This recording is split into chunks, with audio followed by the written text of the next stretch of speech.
Dahil po sa mas dumadami na yung mga nakakakita ng post natin tungkol sa pag-oopera ni Vice Mayor Doc Zar Candelaria, ay marami po talaga naku-curious kung paano po niya ginagawa ang pag-oopera.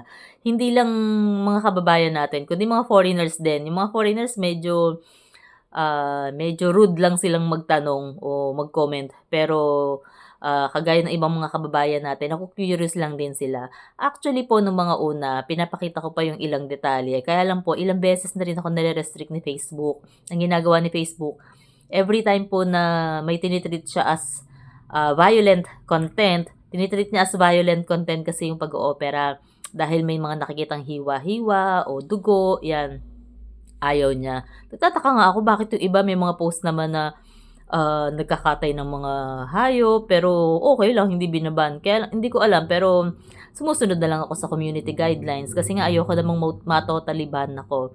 So yun, minsan pinapakita ko sa post ko kapagka may mga kung ano yung laman na nakukuha dun sa bukol kagaya ng lipoma mabilisan lang. Kasi hindi naman din talaga lahat ng tao ay kayang sikmurain yung makikita. Kaya mabilisan pinapakita ko paminsan-minsan. Pero hangga't maaari nililimitahan ko yung ipapakita ko sa post ko. Para nga sabi ko nga ayokong ma-totally ban.